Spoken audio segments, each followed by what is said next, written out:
আসসালামু আলাইকুম। প্রিয় দর্শক, বাংলা মঞ্চের আলাপচারিতায় আপনাদের সকলকে আমন্ত্রণ জানাচ্ছি। বাংলাদেশে অবৈধ ইউনূস সরকারের আমলে শরীফ ওসমান হাদী নামে একটি ভয়ঙ্কর রাজনৈতিক গুটি তৈরি করে তাকে হত্যা করে আওয়ামী লীগ বিরোধী, ভারত বিরোধী রাজনীতিকে চরম অবস্থায় নিয়ে যাওয়া হয়েছিল। হাদী হত্যাকারী হিসাবে একবার আওয়ামী লীগকে, একবার ভারতকে দায়ী করে বাংলাদেশে যে ভয়ঙ্কর মব সন্ত্রাসের ঘটনা ঘটানো হয়েছিল তা কিছুদিন চাপা ছিল, কিন্তু বিষয়টি আবারও আলোচনায় উঠে এসেছে ভারতেরই পশ্চিমবঙ্গে কথিত হাদী হত্যাকারী হিসাবে দুজনকে গ্রেপ্তার এবং পুলিশের কাছে তাদের দেওয়া বক্তব্যকে কেন্দ্র করে। মনে হচ্ছে আগামী 2-3 দিন আবারও হাদী এবং হাদী হত্যাকাণ্ডের রহস্য উন্মোচনের সঙ্গে সঙ্গে বাংলাদেশের রাজনীতিরও নয়া গতিপথ শুরু হতে যাচ্ছে।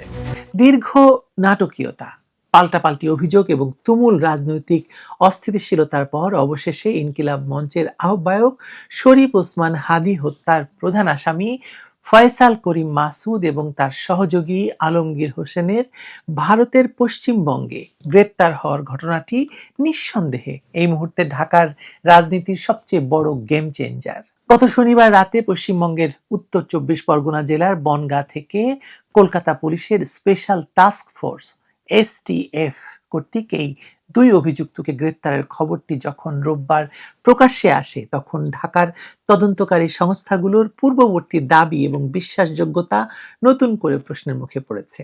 ভারতীয় পুলিশের ভাষ্যমতে বাংলাদেশে চাঁদাবাজি এবং হত্যাকাণ্ডের মতো গুরুতর অপরাধ সংগঠনের পর অবৈধভাবে সীমান্ত পাড়ি দিয়ে এই দুজন ভারতে অবস্থান করছিলেন এবং পরিস্থিতি ঠান্ডা হলে পুনরায় বাংলাদেশে প্রবেশের ছক কষছিলেন। আদালত তাদের 14 দিনের রিমান্ড মঞ্জুর করেছে, যা এই রহস্য জট খোলার প্রাথমিক ধাপ মাত্র। এই গ্রেপ্তারের ঘটনায় আন্তঃবাহিনী জনসংযোগ পরিদপ্তর বা আইএসপিআর ও ভারতীয় গণমাধ্যমের বরাত দিয়ে যে তথ্য সামনে এসেছে তা বাংলাদেশের অভ্যন্তরীণ তদন্তের এক বড়সড় গলদ অথবা সাজানো চিত্রনাট্যের দিকে ইঙ্গিত করছে। স্মরণ করা যেতে পারে যে হাদী হত্যার পর বাংলাদেশে যে কি ভয়াবহ পরিস্থিতি সৃষ্টি করা হয়েছিল। হত্যার দায়ভার সরাসরি আওয়ামী লীগ এবং প্রতিবেশী দেশ ভারতের ওপর চাপিয়ে দিয়ে এক অরাজক পরিস্থিতির জন্ম দেওয়া হয়েছিল। অথচ ভাগ্যের কি নির্মম পরিহাস, সেই ভারতই আজ হাদী হত্যার মূল আসামিদের গ্রেপ্তার করে বিচারের মুখোমুখি দাঁড় করিয়েছে। এখানে স্বাভাবিকভাবেই প্রশ্ন জাগে, ভারত যদি সত্যি এই হত্যাকাণ্ডের নেপথ্যের কারিগর হতো, তবে তারা কি নিজেদের মাটিতে হত্যাকারীদের আশ্রয় দেওয়ার পরিবর্তে গ্রেপ্তার করে উল্টো বাংলাদেশের হাতে তুলে দেওয়ার প্রক্রিয়া শুরু করত? কোন রাষ্ট্র কি তার নিজের অ্যাসেট বা গুপ্তচরের পরিচয় এভাবে ফাঁস করে দেয়? এই গ্রেপ্তারের মধ্য দিয়ে অন্তত ভারতীয় এজেন্সির কারসাজি নামক যে ধোঁয়াশা তৈরি করা হয়েছিল, যে মিথ্যা অপবাদ দেওয়া হয়েছিল, তা অনেকাংশে ফিকে হয়ে গেছে। সবচেয়ে বিস্ময়কর এবং উদ্বেগজনক বিষয় হলো বাংলাদেশের তদন্তকারী সংস্থাগুলোর ভূমিকা। হাদী হত্যার পর তড়িঘড়ি করে যেভাবে জজ মিয়া নাটকের অবতারণা করা হয়েছিল তা এখন দিবালোকের মতো পরিষ্কার। পুলিশ এবং ডিবি এর আগে জানিয়েছিল তারা হাদী হত্যার ঘটনায় 11 জনকে গ্রেপ্তার করেছে, যাদের মধ্যে সঞ্জয় চিসিম এবং মোহাম্মদ ফয়সাল নামের দুজন আদালতে 164 ধারায় স্বীকারোক্তিমূলক জবানবন্দিও দিয়েছিলেন। এমনকি প্রধান অভিযুক্ত বলা ফয়সালের বাবা, মা, স্ত্রী এবং শ্যালককেও গ্রেপ্তার করে রিমান্ডে নেওয়া হয়েছিল। এখন প্রশ্ন হলো, ভারতে এসটিএফ যদি প্রকৃত ফয়সাল করিম মাসুদকে গ্রেপ্তার করে থাকে, তবে ঢাকার আদালতে স্বীকারোক্তি দেওয়া সেই ফয়সাল কে ছিল? কার জবানবন্দি রেকর্ড করলেন ম্যাজিস্ট্রেট? আর যে সঞ্জয় চিসিম ও সিভিয়নকে রিমান্ডে নিয়ে স্বীকারোক্তি আদায় করা হলো, তারা কি তবে নিছক বলির পাঠা? প্রশাসনের নাকের ডগায় কিভাবে এমন একটি সাজানো তদন্ত চলল এবং কাদের স্বার্থ রক্ষার্থে নিরীহ মানুষদের ফাঁসানো হলো, সেই উত্তর এখন নিশ্চয়ই দেবেন তদন্ত কর্মকর্তারা। এই হত্যাকাণ্ডটি কোনো সাধারণ হত্যাকাণ্ড ছিল না, বরং এটি ছিল একটি সুপরিকল্পিত রাজনৈতিক দাবার চাল। আওয়ামী লীগ মাঠে ছিল না, তারা রাজনীতিতে কোণঠাসা ছিল, তাদের শীর্ষ নেতৃবৃন্দ বিভিন্ন জায়গায় আত্মগোপনে আছেন। এমন পরিস্থিতিতে হাদির মতো একজন ছাত্র নেতাকে হত্যা করে তাদের কি ফায়দা হতে পারে তা যুক্তিতে ধোপে টেকে না। বরং হাদি হত্যাকে পুঁজি করে যারা জল ঘোলা করে সেই পানিতে মাছ শিকার করতে চেয়েছিল, তাদের দিকেই আপনি সন্দেহের তীর ঘোরাতে পারেন। নির্ভরযোগ্য সূত্রগুলো নিশ্চিত করছে যে ভারতীয় পুলিশের কাছে গ্রেপ্তারকৃত ফয়সাল এবং আলমগীর জেরার মুখে অত্যন্ত চাঞ্চল্যকর তথ্য প্রদান করেছে। তারা স্পষ্টভাবে জানিয়েছে এই হত্যাকাণ্ডের নির্দেশদাতা বা অর্থদাতা হিসাবে ভারত কিংবা আওয়ামী লীগের কোনো সংশ্লিষ্টতা নেই, বরং তারা এমন কিছু নাম উচ্চারণ করছে যা বর্তমান সময়ের অনেক বিপ্লবীর, তথাকথিত বিপ্লবীর, জুলাই সন্ত্রাসীর মুখোশ খুলে যাবে। লেখক এবং ব্লগার মহিউদ্দিন মোহাম্মদ তার ফেসবুক স্ট্যাটাসে যে ইঙ্গিত দিয়েছেন তা পরিস্থিতিকে আরো জটিল এবং কৌতূহলোদ্দীপক করে তুলেছে।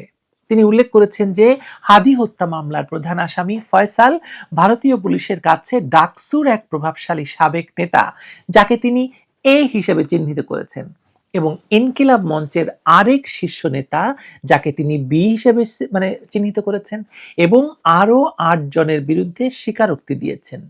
এই তথ্য যদি সত্য হয় তবে এটি নিশ্চিত যে হাদি ছিলেন তার দলের বা জোটের অভ্যন্তরীণ কোন্দল কিংবা ক্ষমতার সমীকরণের শিকার, অথবা হাদিকে হত্যা করে তারা আরো বড় ফায়দা হাসিলের চেষ্টা করছিলেন।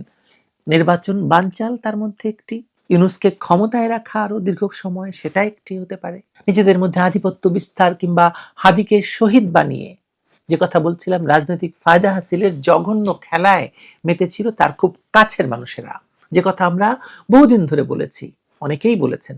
আইএসপিআর এর বিজ্ঞপ্তিতে বলা হয়েছে ডিজিএফআই এর নবনিযুক্ত মহাপরিচালকের ভারত সফরের সময় এই আসামিদের ফেরত পাঠানোর জন্য চাপ দেওয়া হয়েছিল। এর প্রেক্ষিতেই ভারতীয় কর্তৃপক্ষের এই সাঁড়াশি অভিযান। এটি দুদেশের নিরাপত্তা সহযোগিতার একটি ইতিবাচক দিক হলেও এটি একই সঙ্গে বাংলাদেশের অভ্যন্তরীণ গোয়েন্দা ব্যর্থতাকে আঙুল দিয়ে দেখিয়ে দিচ্ছে। হত্যাকারীরা 12ই ডিসেম্বর হত্যাকাণ্ড ঘটিয়ে কিভাবে নির্বিঘ্নে সীমান্ত পাড়ি দিল, হালুয়াঘাট সীমান্ত দিয়ে তাদের পলায়নে কারা সহায়তা করলো, যুবলীগ নেতা তাইজুল বা আমিনুলের নাম জড়িয়ে তাদেরকে খোঁজা হচ্ছিল, কিন্তু এখন তো দেখা যাচ্ছে এই পলায়ন প্রক্রিয়ার সঙ্গে আরো বড় কোনো শক্তি জড়িত থাকতে পারে, যারা প্রশাসনের ভেতরে ঘাপটি মেরে আছে বা ইউনূস সরকারই তাদের পাঠিয়ে দিয়েছিল। পশ্চিমবঙ্গ পুলিশের হাতে গ্রেপ্তারকৃতদের বাংলাদেশে হস্তান্তরের প্রক্রিয়া শুরু করেছে। তাদের দেশে ফিরিয়ে এনে যখন নতুন করে জিজ্ঞাসাবাদ করা হবে তখন থলের বেড়াল বেরিয়ে আসতে বাধ্য। তবে সংখ্যাও কম নয় যারা এতদিন তদন্ত ভিন্ন খাতে প্রবাহিত করার চেষ্টা করেছে, যারা ভুয়া আসামি সাজিয়ে স্বীকারোক্তি আদায় করেছে, তারা কি প্রকৃত সত্য উন্মোচিত হতে দেবে, নাকি ফিরিয়ে আনার পথেই বা কারাগারে অন্য কোনো দুর্ঘটনা ঘটাবে তারা? হাদি হত্যাকাণ্ড ইউনূস সরকারের মেটিকুলাস ডিজাইনের অংশ বই অন্য কিছু নয়। অবৈধ ইউনূস সরকারের আমলে মব জাস্টিস এবং রাজনৈতিক প্রতিহিংসা চরিতার্থ করতে গিয়ে কিভাবে সত্যকে কবর দেওয়া হয়েছে, হাদি হত্যাকাণ্ড তার প্রমাণ। ভারত যদি এই আসামিদের হস্তান্তর করে এবং বাংলাদেশে যদি সুষ্ঠু বিচারিক প্রক্রিয়া চলে তবে হয়তো দেখা যাবে যাদের বিপ্লবী বা ত্রাতা বলে আমরা জেনেছি এতদিন, তাদের হাতই আসলে হাদির রক্তে রঞ্জিত। এটাই জুলাই সন্ত্রাস, এটাই বাংলাদেশকে জঙ্গি রাষ্ট্রে পরিণত করার কৌশল ছিল তাদের। সত্য উদ্ঘাটনের এই প্রক্রিয়ায় আগামী দিনগুলো বাংলাদেশের রাজনীতির জন্য অত্যন্ত গুরুত্বপূর্ণ। হাদি হত্যার রহস্যভেদের সঙ্গে সঙ্গে হয়তো অনেকেরই রাজনৈতিক ক্যারিয়ারের ইতি ঘটবে, আবার অনেক লুকোনো সত্য জনসমক্ষে চলে আসবে। এখন শুধু দেখার অপেক্ষা কেচক খুঁড়তে গিয়ে শেষ পর্যন্ত বিষধর সাপ বেরিয়ে আসে কে সেই সাপ বলেন তো? ভালো থাকবেন সবাই। রাজনীতিতে একটা খুব পুরনো কথা আছে, এখানে শেষ কথা বলে আসলে কোনো কিছু নেই। আজ যিনি খাদের একদম কিনারায়, কাল তিনি হয়তো ছড়ি ঘোরাচ্ছেন পুরো দাবার বোর্ডে।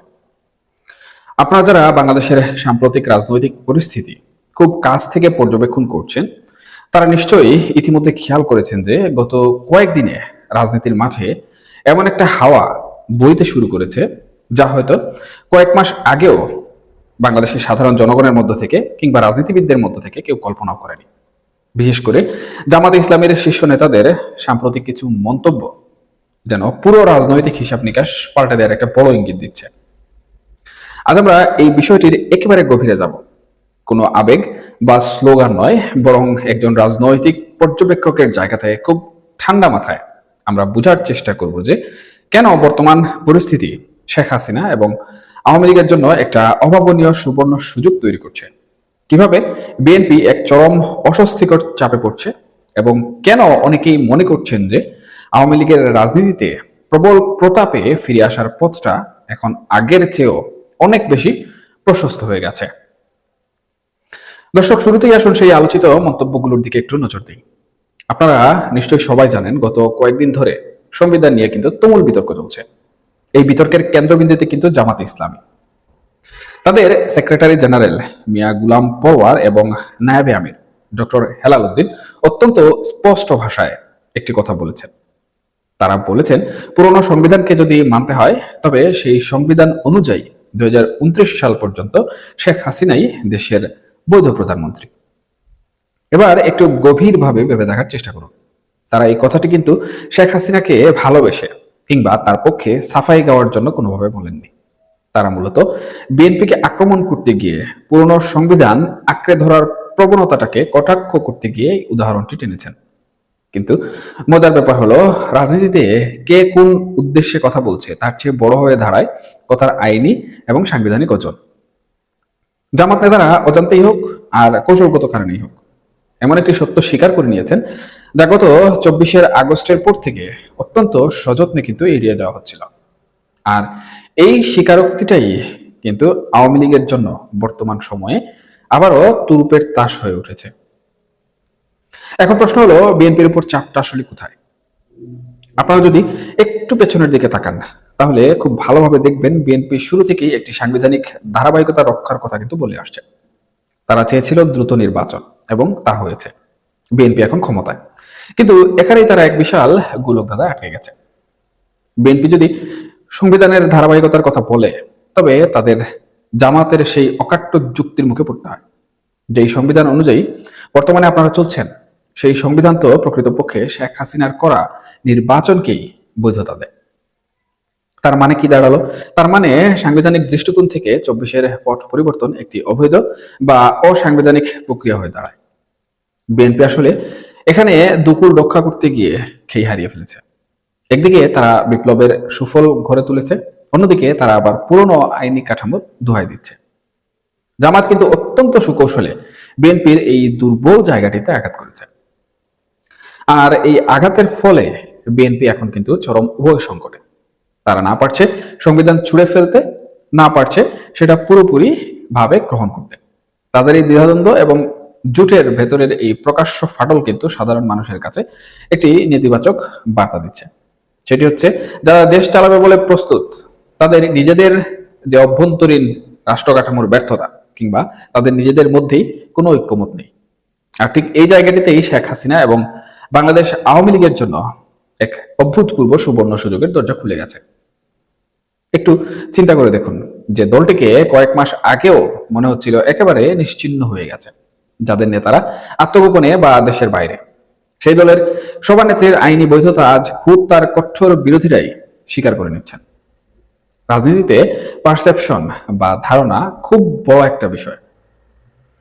আওয়ামী লীগ এখন অত্যন্ত শক্ত গলায় আন্তর্জাতিক যে পরিমণ্ডলগুলো রয়েছে সেই পরিমণ্ডলে এবং দেশের ভেতরে এই বার্তা দিতে পারে যে দেখুন, আমাদের বিরোধীরাও কিন্তু স্বীকার করছে যে সংবিধান অনুযায়ী আমরাই এখনো বৈধ সরকার, আমাদের অসাংবিধানিকভাবে সরানো হয়েছে এবং এখন যারা ক্ষমতায় আছেন তারা নিজেরাই বর্তমান সময়ে সংবিধান নিয়ে মারামারিতে লিপ্ত।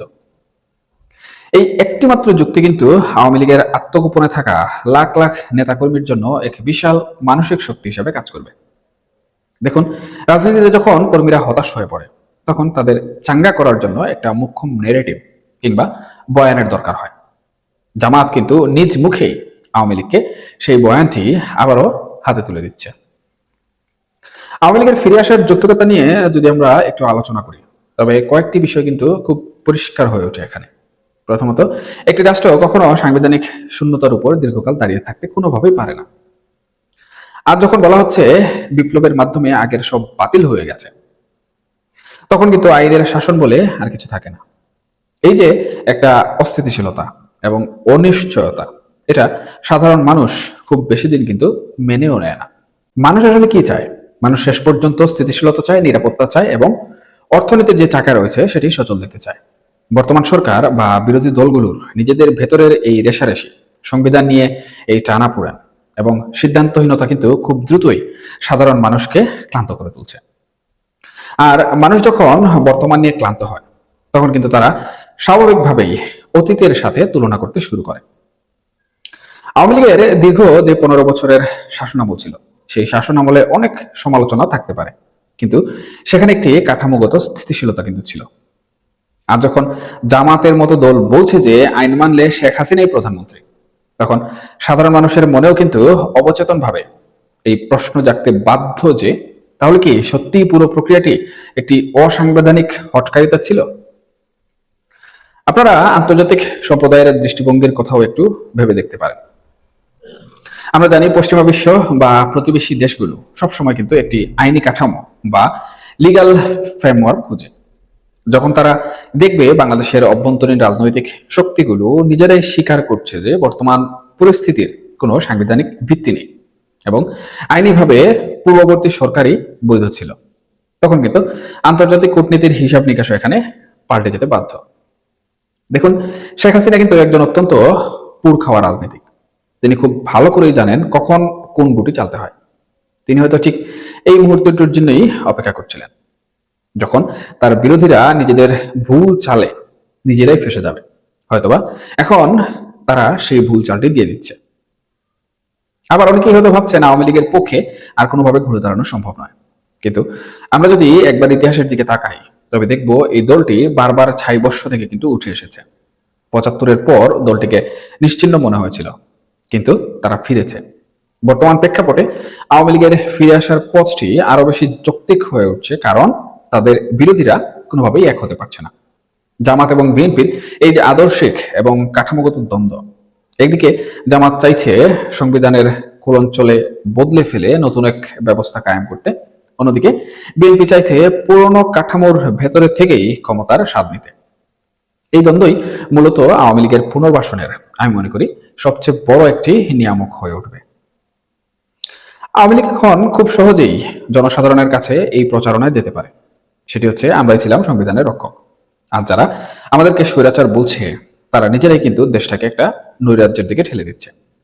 এই বার্তাটি যদি তারা ঠিক মতো প্রান্তিক পর্যায়ের মানুষের কাছে পৌঁছে দিতে পারে, তবে দৃশ্যপট বদলাতে খুব বেশি কিন্তু সময় লাগবে না। কারণ রাজনীতিতে শূন্যস্থান বলে কখনোই কোনো কিছু থাকে না। দেখুন দর্শক, বিএনপি যদি জনগণের এই প্রত্যাশা পূরণে ব্যর্থ হয় এবং জামাত যদি তাদের নিজস্ব এজেন্ডা বাস্তবায়নে অতিমাত্রায় আগ্রাসী হয়ে ওঠে, তবে সেই শূন্যস্থান পূরণের জন্য একটি সুসংগঠিত রাজনৈতিক শক্তির প্রয়োজন কিন্তু হবে। এবং শত বিপর্যয়ের পরও আওয়ামী লীগের সেই সাংগঠনিক কাঠামো এবং শেকড় কিন্তু দেশের প্রতিটি গ্রামগঞ্জে রয়ে গেছে। তাদের শুধু দরকার ছিল একটি মুখ্যম আইনি ও নৈতিক ভিত্তির, যা এই সংবিধান বিতর্কের মাধ্যমে বর্তমান সময়ে ঘুরে ফিরে তাদের হাতে চলে এসেছে। এখন সব মিলিয়ে পরিস্থিতি এক অভাবনীয় মোড় নিয়েছে। একদিকে বিএনপির উপর এক প্রবল মনস্তাত্ত্বিক এবং রাজনৈতিক চাপ, কারণ তারা না পারছে জামাতের সাথে সমঝোতা করতে, না পারছে তাদের এই বৈপ্লবিক সংবিধান বাতিলের দাবি মেনে নিতে। অন্যদিকে শেখ হাসিনা এবং আওয়ামী লীগের সামনে এক বিশাল সুবর্ণ সুযোগ, এই সাংবিধানিক শূন্যতা এবং বিরোধীদের বিভক্তিকে পুঁজি করে নিজেদের বৈধতা আবারও পুনরায় প্রতিষ্ঠা করা। রাজনীতি আসলে আমি মনে করি এমনই। এখানে কখন যে কার ছুড়ে দেওয়ার তীরে প্রতিপক্ষ ঘায়েল না হয়ে বরং নিজেই নতুন প্রাণ ফিরে পায় তা বলা মুশকিল। সামনের দিনগুলোতে এই সাংবিধানিক বিতর্ক যে বাংলাদেশের রাজনীতিতে আর অনেক বড় নাটকীয়তার জন্ম দেবে তা কিন্তু আর বলার অপেক্ষা রাখে না। এবং এই দাবা খেলায় শেখ হাসিনা যে একটি বড় ধরনের সুবিধাজনক অবস্থানে চলে এসেছেন একজন রাজনৈতিক পর্যবেক্ষক হিসাবে, তা বলা কিন্তু এখানে বাহুল্য। আবার দেখুন, জামাত কিন্তু হুঁশিয়ারি দিচ্ছে ইতিমধ্যে, এবং তাদের হুঁশিয়ারির মধ্যে তাদের জামাতের আমির কি বলেছেন? জামাতের আমির বলেছেন 24কে নিয়ে কোনো কিছু তারা মেনে নেবে না, প্রয়োজনে তারা জান দিয়ে দিবে। এবং তারা এই যে রোজার পরে ঈদ আসবে, সেই ঈদের পর তারা এই জুলাই চার্টার এবং সংবিধান এই বিষয়গুলো নিয়ে কিন্তু আন্দোলনের কথাবার্তাও কিন্তু ইশারা ইঙ্গিতে জানাচ্ছেন। এবং গণমাধ্যমের তথ্যসূত্রগুলো কিন্তু এটি নিশ্চিত করছে যে জামাত ঈদের পরে এই বিষয়গুলো নিয়ে মাঠে নামার সিদ্ধান্ত নিচ্ছে। এখানে শুধু জামাতে ইসলামী নয়, জামাতে ইসলামের সাথে যুক্ত হয়েছে বা যুক্ত আছে এনসিপি, তারা বর্তমান সময়ে একজুট হয়ে নির্বাচন করেছিল। এখন জামাত যদি প্রকৃতপক্ষে ঈদের পরে আন্দোলনের ডাক দেয় এবং তারা যদি আন্দোলনে যায়, তাহলে দেশের পরিস্থিতি কেমন হবে এই প্রশ্নটা কিন্তু থেকে যায়। এখানে বিএনপি কতটুকু সামাল দিতে পারবে এটিও কিন্তু দেখার বিষয়। আবার বর্তমান সময়ে যেভাবে আওয়ামী লীগ এবং শেখ হাসিনা আন্তর্জাতিক মহল এবং অভ্যন্তরীণ রাজনীতির মাধ্যমে যে সুযোগ সুবিধাগুলো পাচ্ছেন বা তাদের কাছে যে তুরুপের তাসগুলো উঠে আসছে, তাতে করে বাংলাদেশের রাজনীতিতে একটি ত্রিমুখী সংঘর্ষ হয়তোবা দেখা দিতে পারে। যদি তাদের এই নিষেধাজ্ঞা যে প্রক্রিয়া বর্তমানে চলছে সেই প্রক্রিয়া যদি না উঠে, তাহলে তারাও কিন্তু কোনোভাবে বসে থাকবে না। তাদের রাজনীতির জন্য তারা মাঠে ফেরার জন্য আন্দোলনে নামতে পারে। এখন এই পুরো বিষয়টি কিন্তু বিএনপির জন্য একটি বড় চ্যালেঞ্জিং রূপ নিয়েছে। একদিকে এই যে সাংবিধানিক বিতর্ক, অন্যদিকে দেশ পরিচালনা করার চ্যালেঞ্জ, অপরদিকে এই ত্রিমুখী সংঘাতের নিয়ন্ত্রণ করার চেষ্টা। এই সবকিছু এখন বাংলাদেশের জন্য ভবিষ্যৎ সময়ে একটি বড় আকার রেখে আনছে। এখন আমরা জনগণ হিসাবে কি করতে পারি? আমরা জনগণ হিসাবে যেটা আমাদের দেশের জন্য মঙ্গলজনক, যেটা আমাদের সাধারণ জনগণের জন্য কল্যাণকর, সেটাই আশা করতে পারি। আমরা সাধারণ জনগণ কোনো ধরনের প্রতিহিংসা চাই না। সাধারণ জনগণ দেশে কোনো ধরনের অস্থিরতা চাই না বা অস্থিতিশীলতা চাই না। বাংলাদেশে যে গণতান্ত্রিক ধারাবাহিকতা রয়েছে, সেই গণতান্ত্রিক ধারাবাহিকতা সুস্থ অবস্থায় ফিরে আসুক এবং সর্বদলের মাধ্যমে একটি গণতান্ত্রিক পরিবেশ ফিরে পাক, এই কামনায় আজকের আলোচনা এখানেই শেষ করছি। দেখা হবে পরবর্তী কোনো বিষয় নিয়ে। ততক্ষণ পর্যন্ত সবাই ভালো থাকুন, সুস্থ থাকুন। এবং হ্যাঁ, আরেকটি কথা, এই বিষয়ের আলোকে আপনাদের যদি কোনো ধরনের মন্তব্য থাকে, তাহলে অথবা আপনাদের যদি কোনো বিশ্লেষণ থাকে, কমেন্ট বক্সে আপনারা জানাতে পারেন। কারণ আপনাদের কমেন্ট এবং আপনাদের মতামত আমার জন্য অত্যন্ত গুরুত্বপূর্ণ। অবশ্যই সবাই নিরাপদে থাকবেন। আল্লাহ হাফেজ।